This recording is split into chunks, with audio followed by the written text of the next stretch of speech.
professor of sociology and coordinator of the Policing and Social Justice Project at Brooklyn College. Welcome.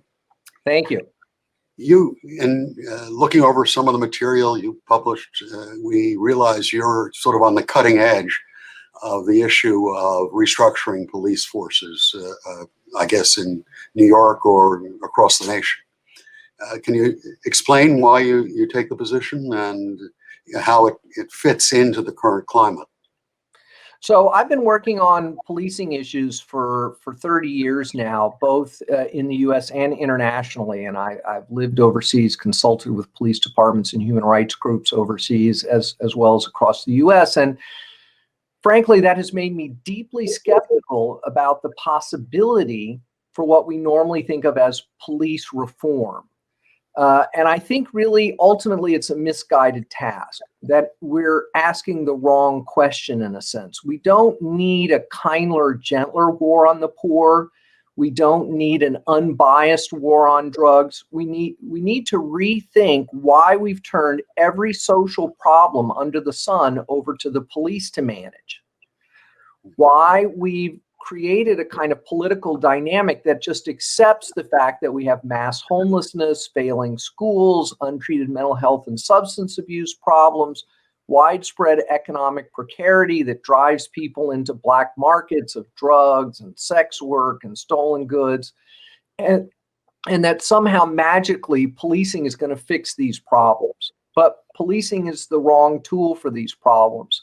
So rather than investing more money in anti-bias training, more money in, critical response to people having a mental health crisis, what we need to do is to replace policing with evidence-based alternatives that will actually make communities safer than they are today. And that's really been the bulk of my work in recent years. It's not about restructuring policing, it's about restructuring public safety and trying to figure out those areas where we can get out of the policing business and get into things like public health, more counselors in schools, community-based anti-violence initiatives, et cetera. I guess as someone who grew up during the 50s and 60s in Bedford-Stuyvesant and Crown Heights, the notion of having no police protection is pretty scary, at least in my experience. Would there be a role for public safety officers or the rest in terms of protecting people, the elderly, the young, in your view? Well, first of all, there's this broad misconception that somehow defund the police or police abolition is calling for a scenario where tomorrow there's just no police. First of all, this is not possible, right? There's no world in which that's going to happen. So we have this massive policing apparatus, right? And what people are calling for, and what I'm calling for, is that we begin systematically examining the specific things we've turned over to police and piece by piece replacing them with very concrete, targeted, evidence-based alternatives. And where that process will end, I don't think is a foregone conclusion. I think we see where it leads to. We start with things like getting police out of the mental health business, getting them out of schools. Then we start re-examining their use in the war on drugs and in dealing with things like sex work.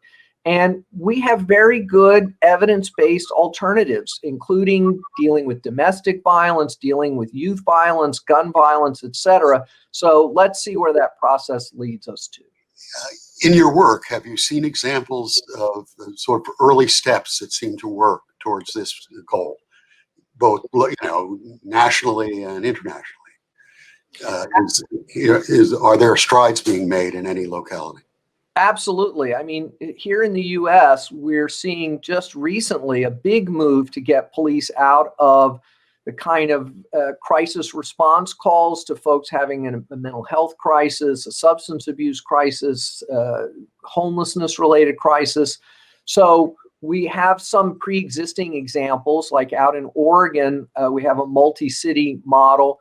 And they recently released some research that showed that they went on 23,000 911 calls, this civilian-based crisis response team. 23,000 calls, and of those 23,000, only 150 required a police backup. And we're seeing similar numbers from Denver and some other cities that are moving in this direction. So just recently, Portland, Albuquerque, Austin, LA, a growing number of cities are moving in this direction. Public advocate Jumaane Williams here in New York has issued a very strong report about how we could do that here in New York City. Also, we're seeing a growing number of cities doing a total rethink on school policing. So everyone from Oakland, California to Portland, Maine have recently either dialed back or eliminated school policing and instead are investing money in more counseling, wraparound services for young people, restorative justice initiatives, et cetera. So we are seeing some pretty concrete progress in the U.S. Internationally, we see countries that have completely decriminalized drugs, turn that problem over to public health authorities. The results look very positive. We've seen countries decriminalize sex work, shut down the police vice units, again, treat these as either a public health or economic development program. In Europe, they don't have school policing. They don't send police on mental health crisis calls. These things are handled by trained clinical professionals, counselors, et cetera. What do you think about the idea that, was supposed to have happened, where police should actually come from the very communities they're supposedly going to protect? Does that have any impact, do you think? No, it doesn't. We don't have any research. All the research we have shows that residency requirements, having people come from where they are patrolling, increasing the diversity of police officers, it just doesn't make any difference. When our elected officials, right, have told the police to wage a war on drugs and a war on crime and a war on gangs and a war on disorder and a war on, everything else, the individual attitude of the officer just doesn't matter. They're caught between these political demands, the growing number of 911 calls, and what tools do they have for responding to those things? They have tools of coercion and violence. And so we're not going to fix this by trying to put, officer friendly on the street corner. Let's talk. This effort we're putting together, this resource we're putting together, which you're contributing to, was triggered by the governor's requirement every locality in the state of New York come up with a police reform package in the wake of the George Floyd killing and Black Lives Matter. We became concerned, and I'd like to talk to you about it, that without any particular guidelines of what reform would look like, this may be empty if we don't have, essentially arm communities and, essentially elected officials of goodwill with some kind of template of how they could go about it. What would you be advising a suburban community, a large city? How should they approach this thing? Well, you mentioned George Floyd. Let's look at what happened in Minneapolis for just a second. The 4 officers who were involved in his death had implicit bias training, had de-escalation training, had mindfulness training, were wearing body cameras, were operating under a new use of force policy that emphasized sanctity of life. We're operating under a new early warning system to identify problematic officers. We're operating under a new policy that required officers to affirmatively intervene if they saw misconduct, especially if it threatened the sanctity of life. And none of that made any difference. And here in New York, after the killing of Eric Garner, officers got implicit bias training and de-escalation training. And I don't think anyone can point to ways in which policing has changed in New York City as a result of all that additional money, plus body cameras here in New York, et cetera. We already have had a civilian review board for many years. The research shows these things are not effective. So my view is we need to quit wasting time, money, energy, political capital on thinking that giving the police more money for training and technology is going to fix this problem, and instead dramatically reducing the scope and intensity of policing and replacing them in as many ways as we can credibly do that. because social workers don't accidentally choke people to death. It's interesting. I'm on the board of the MTA, and when I started 3 years ago, it was reported to us that there had been 100,000 fare evasion stops and 30,000 arrests, 93% of which were Black and brown people in poor neighborhoods. And it turns out this was all being done by the police in NYPD, in the subways. And then it turned out, as I started to dig into it, 70% of the work of the police station in the subways was stopping fare evasion. And, I tried to get people to do a poll. Is this really what they're most afraid of as they go into the subways? So it does confirm some of what you're saying here, that you could have all sorts of people doing fare evasion ticketing, meter people, whatever it is. It really have a fully trained officer with a gun doing this is almost an invitation for what you're talking about. Yeah, and another 10 or 20% of what's left is chasing homeless people around. Yeah. Yes. Right. And unfortunately, the governor and the mayor have never seen a problem they didn't think could be solved by throwing more police at it. Right. So the MTA is broke, and the governor's solution is to hire 500 more police. For that amount of money, we could basically house the people who are living in the subway system. So we have a real kind of political crisis here of politicians wanting to avoid really dealing with hard questions about, justice and taxation, spending priorities, and papering over those problems by turning all of these problems over to the police. And so this is really the political challenge that we need to overcome. What do you think the role of the police unions has begun? Obviously, we have an extreme case in the PBA in New York City. But is this endemic throughout the policing world, that they unionized police tend to want the status quo and not change anything they're doing? I don't know what your feeling is about this. Yeah, well, and the PBA is one thing, but the sergeants union, the leadership there is even more toxic with not only supporting Trump, but signaling support for QAnon conspiracy theories, embracing, openly racist rhetoric. So yeah, this is a big problem.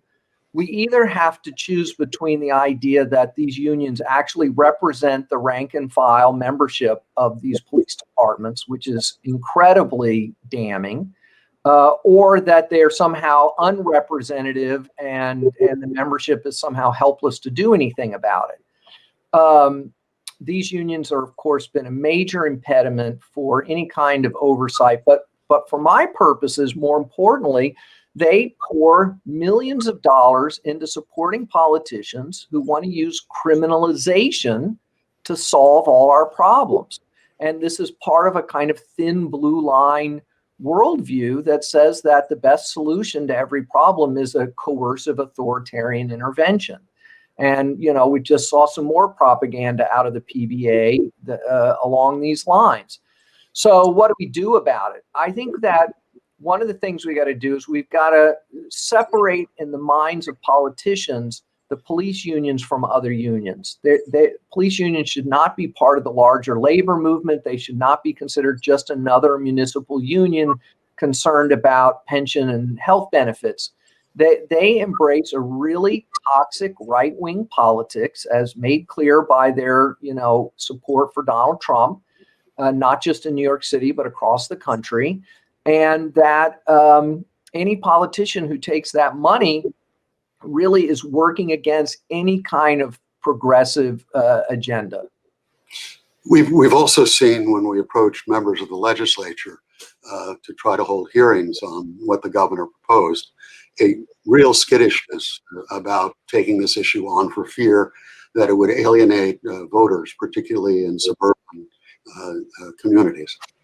Can we push back against this fear? I mean, the public, obviously, when you talk to somebody who's in the midst of my old community on Dean Street and Hancock in Brooklyn, there's a lot of fear, particularly among the elderly and about the young, that, oh, this means that we won't be protected at all, that there are elements that are out to hurt us.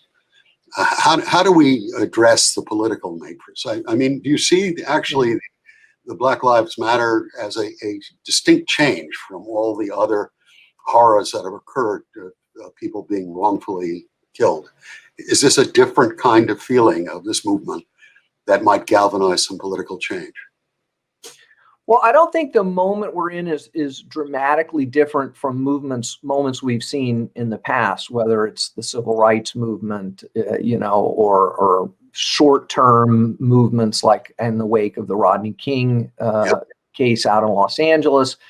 One of the things that's different about this moment is that we've seen a kind of sustained level of activism about policing in particular, beginning in part, ironically, with the George Zimmerman, Trayvon Martin incident, which didn't technically involve police, but extending through Eric Garner and Mike Brown and Tamir Rice and so many others up through Breonna Taylor and additional cases like that. And during that period, there's been a lot of deepening of analysis and also a breadth of organizing that's been going on. And so that's part of the reason why when the George Floyd and Breonna Taylor protests broke out, no one was holding up a sign saying, more money for body cameras, more money for implicit bias training. Right. Like the analysis has gone so far beyond that. And instead, people are saying, let's quit spending 20, 30, 40% of municipal budgets on policing,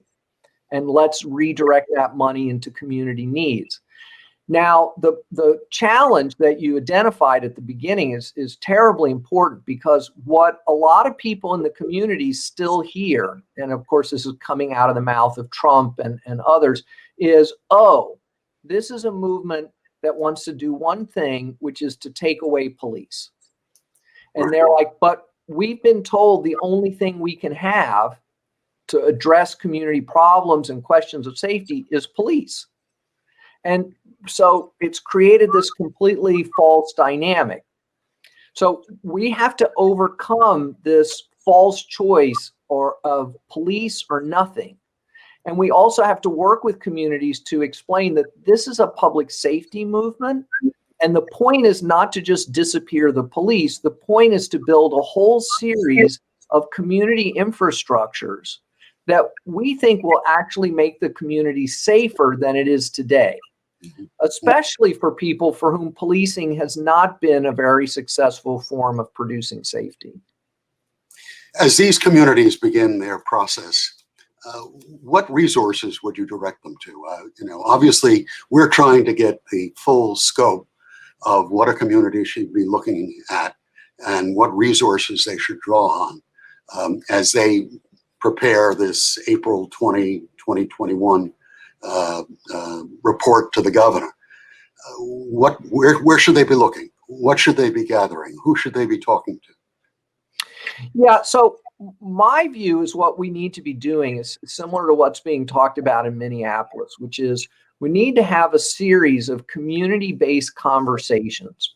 Perhaps these could be organized by local community boards, where we put on the table what exactly are the public safety challenges that we think communities are facing, and then begin to look around the country and internationally at the examples that exist for how we might address some of these problems without using or relying on armed police. Everything from parking and traffic enforcement to dealing with domestic violence. I wish I had one simple clearinghouse of this information for you. Folks can look at the work that's being done by the Center for Popular Democracy, the Justice Collaborative, Policy Link. These are some of the groups that are trying to, cobble together these examples, advise local organizations and elected officials about what some of these alternatives would look like. Is there someone who is actually a head of a police department who embraces some of the ideas you're talking about that we could interview? A head of a police department who has a different mindset than we see certainly in the city of New York. That I clearly am trying to come up with something balanced so I can convince some of my shakier legislators that this is a safe move, that it's not just, us progressives who are talking about this. I don't know if you've met any in your travels. I mean, there are a lot of police officers and leaders who really would prefer that police were not in the mental health business, that they were not chasing homeless people around the block all day and night. And so, but what I hear from them is, yes, we need other approaches to them, but for God's sake, don't cut the police budget. Yeah. So it's very hard to imagine you're going to find a group of police executives out there who are like, yes, of course, just cut our budget, So, for instance, Chief Outlaw in Philadelphia, she and I have spoken publicly about these issues, and she certainly acknowledges that police are not the right tool for so many of the things that they've been assigned, and that this is a political problem. But she's not open to this idea of shifting funding from policing to pay for those, essential services.